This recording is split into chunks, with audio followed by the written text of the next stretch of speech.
Hi everyone, and welcome to the Bourbon Obsessed Tasting Podcast. This is a new format for us, and we'll see how it goes. I am Ed from bourbonobsessed.com, also known on Instagram as bourbon_obsessed. I am here again with my friend and bourbon aficionado, Dean Langdon, and today we're looking at a couple of whiskeys from Brush Creek Distillery in Wyoming. How you doing, Dean? I'm doing good, Ed. We hope this is as exciting for you as it is for us, getting to sample whiskeys, talk about them as we're going through that. We hope to tell you something about the actual distilleries as well, so you get a little bit of background on them. So we've got two to try, which is always nice. We've got a Brush Creek Straight Bourbon whiskey and a Brush Creek Straight Rye whiskey. So how did you come across these, Ed? Well, they sort of came across me. I was actually contacted by a representative of the distillery, not really about the whiskeys as much, but that if I wanted to mention the Brush Creek Ranch, as potential, trips or things like that. It's really quite a place, which Dean can tell us about, but I don't really write about travel things. So next week we're going to have the Bourbon Obsessed travel log. And then we can write about it. Right. But at this point, I said, I don't really do the travel kind of thing, but I definitely do the whiskey kind of thing, so I'm happy to try them. So they were gracious enough to send us their straight bourbon and their straight rye. And so these are not distilled by Brush Creek. They're both 94 proof. I did not see an age statement, but we can tell you some about the age of the whiskeys as we drill down into them. We probably ought to start, though, with the ranch. It's the farm at Brush Creek. It's in Saratoga, Wyoming, which is, I understand it, in the Jackson Hole area. They've been around since 2019. And from a spirits perspective, they put out a gin, a vodka, a bourbon, and a rye. It'll be interesting to try these and see. I mean, they don't distill. They're aging these in Wyoming and then blending them. The ranch also has a ranch. It's a resort, if you will. There's a creamery. There's a bakery. There's a nice restaurant. There's a club. Ed, I think you found out like they have skiing in the winter. Yeah, I believe they have their own ski mountain. It sounds like it would honestly be a very fun place to visit. So we just need to get the invite to come visit and do a live podcast from Brush Creek. I'm ready. You can take tours of the distillery. There's like a tasting tour, I think, that's $25, and then what they call a distillery tour for $35. It wasn't clear to me that there's actually a distillery there. And if there is, I'm thinking they're making the gin and the vodka and buying their bourbon from others. They have a wine cellar with 30,000 bottles of wine in it. So there's a spirits vault. Apparently underneath the distillery. It's got a hidden entrance, and they have over 100 different pours of rare whiskeys, not just bourbon, but it looked like it was heavy on the Scotch, and I'm sure a sampling of Japanese whiskey as well as some bourbons that you're probably not going to find many other places. So I'm getting ready to go just talking about all this. Yeah, I was just checking out the website again to see. And so it says the distillery is located on the farm in Brush Creek. And so there is a distillery. I don't know.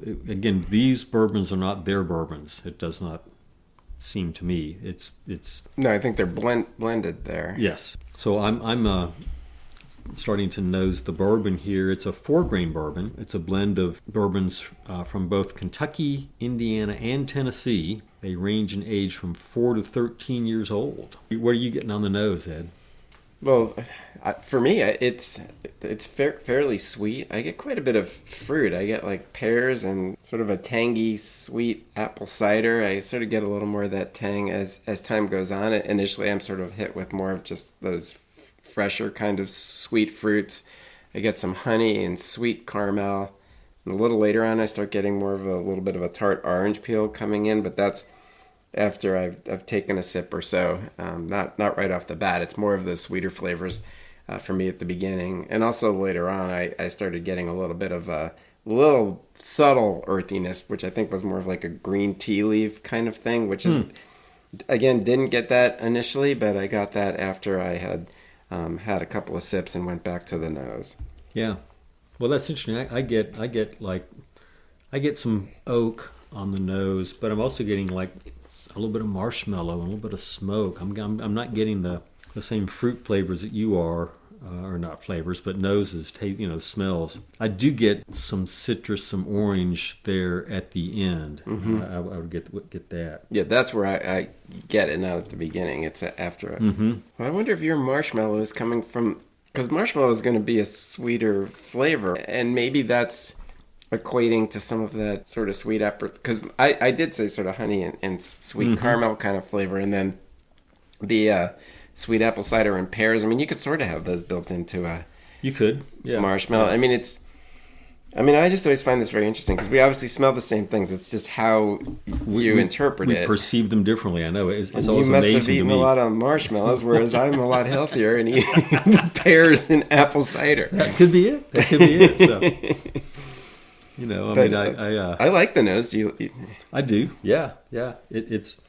I find that my tasting abilities are weakest in the aroma and the nosing part of it. It's just not where I get the most return, the most bang for the buck. It's when I taste it and on the finish. But well, there's a nice segue. So what do you get on the taste? Well, so I do get some of the fruits. I get like some white grape and I get some plum. The second time I got some green apple a little bit. I'm getting some honey in there. Mm-hmm. I don't, strangely, I got a little bit of citrus on the nose, but I'm not getting that in the palate. What about you? Yeah, I don't think I get that as much in the palate either, but I still get that sort of sweetness, like a simple syrup kind of sweetness. I mean, I guess it could be a little honey-like as well.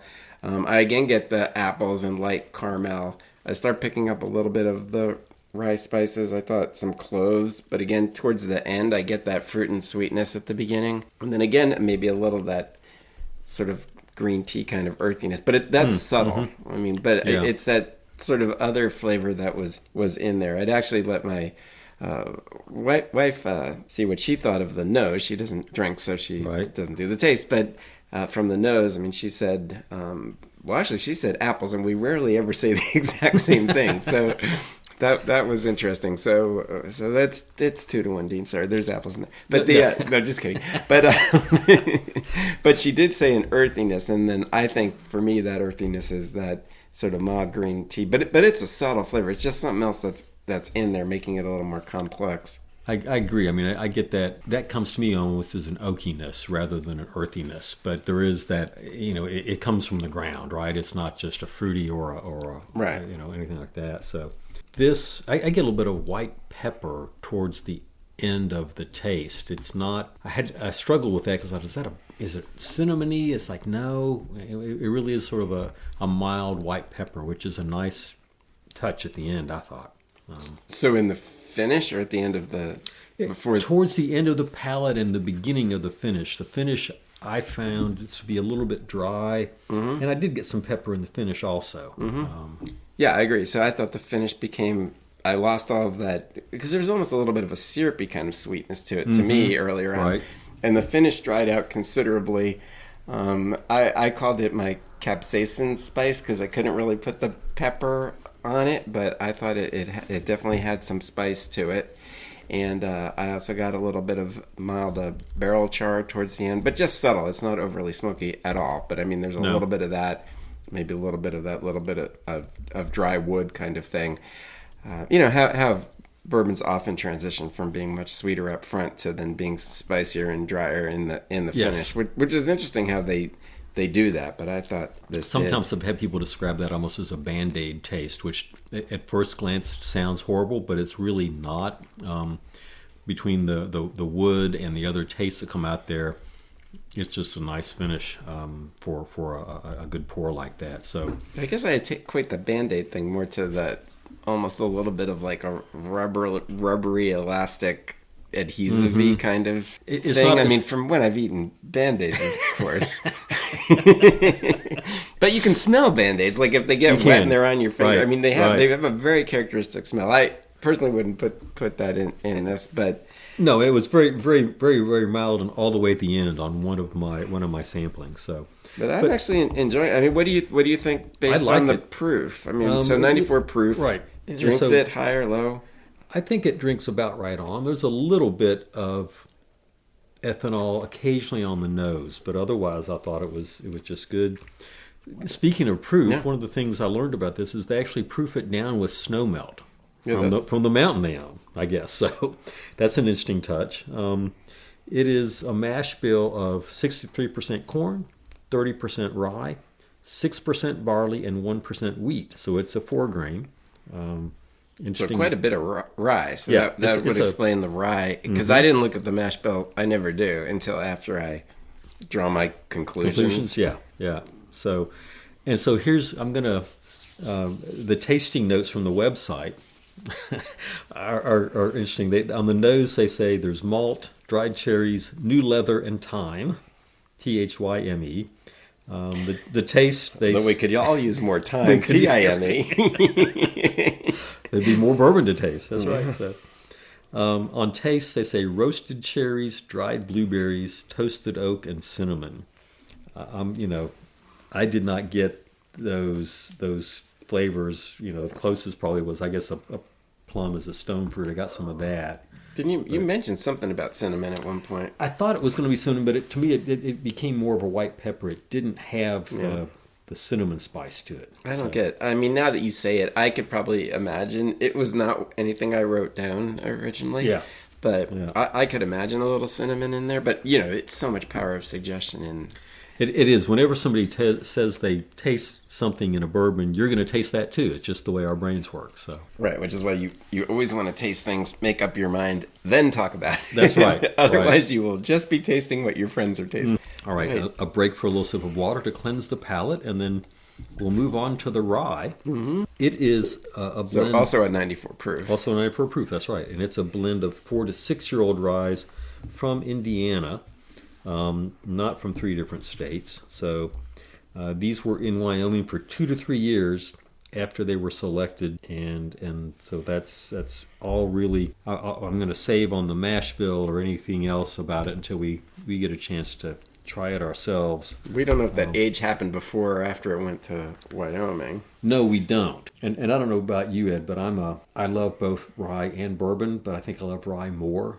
And so I always look forward to tasting that. And we want to try a rye after the bourbon because there's usually a stronger taste profile with the rye, in my experience. Yeah, almost certainly. But with the degree of rye in that, the bourbon, 30%, it would have honestly been interesting to see because it might have brought out more of the rye flavors, really. Once we're acclimated to it, we'd be more sensitive to it when we taste it. But That's true. Yeah. I hadn't thought about that. So. But I totally agree with your tasting order. That's exactly how Yeah. I would do it. So I'll let you go first. What do you smell? Well, it's nowhere near as sweet as the bourbon on the nose. I mean, just maybe a little.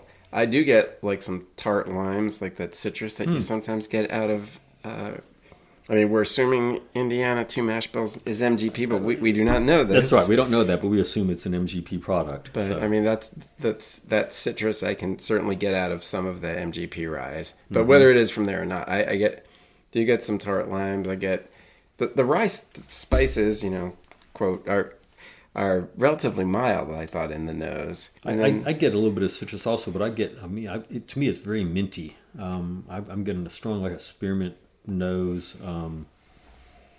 A little bit of some grassiness to me that is okay, I could definitely see the spearmint. Mm-hmm. As I go on, I actually get some tangerine in there. I mean, maybe that's my citrus, I guess, is that tangerine.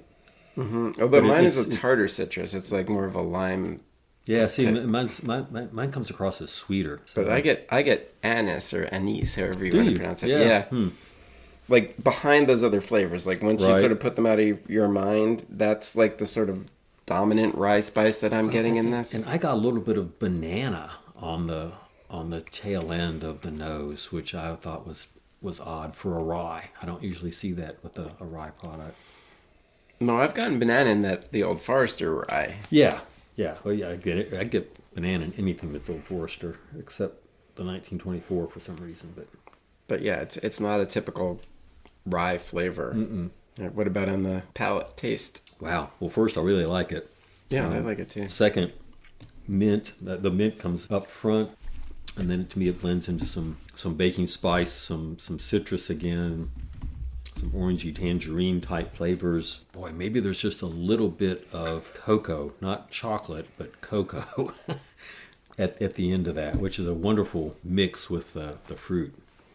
Well, maybe because you keep saying tangerine, I'm starting now to you get my it. tangerine. Well, I'm starting to get it. Now I'm almost getting like a little dried apricot as we get into the into the finish. Okay. I have to say, I was still getting.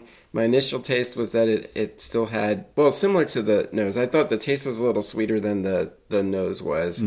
I thought some light caramel. I thought the rye spices were becoming a little more evident. I still thought there was some tart lime, but now I could definitely buy there being some tangerine, which then sort of turns to the dried apricot. Well, and of course now you've said that I'm getting the lime, right? Of course. So Yes. I still think it's more tangerine, but somebody needs to come out with a tangerine lime soda or water. That would be lovely. But we digress. So somebody, you think nobody has? Well, here. Somebody surely has. I just haven't found it on the shelves. So. Well, all right. Let's. Well, when we're done with this beer alert, patent it. When I'll probably have to go through TTB, right? If we maybe we do an RTD, right? We need to do some RTD work here, Ed. So. What about the finish? I like the mouthfeel of this. I do get some of what I think of as more traditional rye spices on the back end, on the finish. Not a cinnamon still, but more of a baking spice. Yeah, I think it's got the rye spices continuing. I think it's got. In this one, I got like more of a white pepper kind of spice as well. I also thought I thought the citrus sort of lingers on there too, but now we've got the dried apricot in there as well, and but not as tart. I thought the finish actually, from the citrus point of view, the fruit point of view, sort of sweetened up a little bit, which is why maybe more that dried apricot than for me the tart lime that I had earlier on. But again, it gets a little drier in the finish, just like the bourbon, but not as much as the bourbon. The bourbon was drier, yeah. I mean, they both finish a little astringent, not in a bad way. I mean, it's just it's a dry finish. And then I thought there was like a little bit of that dry wood, not really an oakiness, more of like that sort of like balsy wood kind of thing, like when you used to build the planes as a kid and you'd stick it in your mouth like you kids exactly. and then again maybe a little bit of a char later on. So Ed, for our listeners, what is a balsa wood airplane? Do those things even exist? I don't think they do anymore. I mean, they came in a little envelope, and they were thin sheets of balsa wood that you punched out the airplane parts, and then you put them together, and then you flew it, and the whole thing would cost like 10 cents. Yes. So you could buy it when you went in to buy your penny candy. Slotted balsa wood. You just put the slots together, and all of a sudden it flew. It was an amazing thing. Sometimes there might be the rubber band propeller. That's right. Yeah. You wind that propeller up and just let it go. It really. I used to remember. Those were the days. I used to remember scaring my cat with those. They didn't know what to think about it. So. That was long before, like, drones. Yes. Yeah. And $5 candy. Yeah. So a little bit more about the rye. The mash bill is 84 rye, 8% corn, 5% barley. So it's a really high rye. I don't know if they got that. They must have gotten that from the blends. That's because that is not an MGP rye mash bill. No, we don't know the individual ones. We do not. So the website tasting notes are sassafras, nutmeg, pine, blackberry, apple, cinnamon, caramel, and vanilla on the nose. For the taste, they have rose and dried oranges dipped in chocolate. Finish, they have white pepper and some citrus. So wow. there we go. We nailed the finish. Citrus. Yeah. I like, the important thing about any tasting is, do you like it or not? And I do like this rye. I do too. 94 proof. It's got a lot of flavor, a lot of layers at that proof point. So Honestly, I like both of these. I mean, they're very drinkable because of their proof. They have plenty of flavor, but they're not like in your face kind of flavors, especially not the rye. I mean, we're saying all these flavors that you may picture as, hitting you like a Mack truck, but it's not. They're well balanced, and it's actually very pleasant and easy to drink, but yet full flavored. yeah, I mean those flavors come out over time. They're not all hitting you at once, and I like the way they progress. There's a nice flavor progression there, and yeah, I could unfortunately drink this for probably several hours at a time. Well, if it wasn't a school day tomorrow, That's right. we could do that, but unfortunately it is. So I guess that's about wrapping up this episode. That was a lot of fun. I appreciate being asked to help taste this and give you my thoughts on it. Excellent. So I hope you all out there have also enjoyed this edition of the Bourbon Obsessed Bourbon Tasting Podcast, the first one of its kind so far. Be sure to like and follow us at your preferred podcast provider so that you don't miss an episode. And don't forget to tell all your friends too. You can also head over to bourbonobsessed.com to read the print version of my newsletters and listen to our other podcasts, the Bourbon News Podcast and the Bourbon Releases Podcasts. You can also sign up to have my newsletters delivered directly to your inbox. While you're on my website, check out some of our over 300 bourbon reviews and over 50 distillery write-ups. Finally, I can be found on Instagram at bourbon_obsessed and on Facebook at Bourbon Obsessed. And What about you, Dean? I can be found on Instagram at Dean of Bourbon with underscores, and look for some interesting pictures about older bourbons or just what I've been doing in bourbon this week. Thanks a bunch for having me. Thanks for joining me, Dean. Take care, everybody. Have a great week. Cheers.